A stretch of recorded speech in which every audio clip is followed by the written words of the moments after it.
Hello everyone. Today we talk about how to fix the app of SoGé. We will go to settings.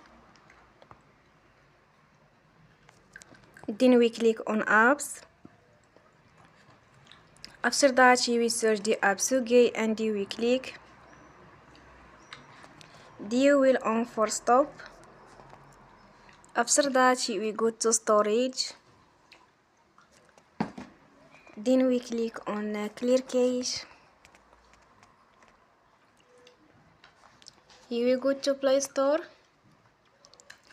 and you will update your app. Don't forget to support us by like and subscribe.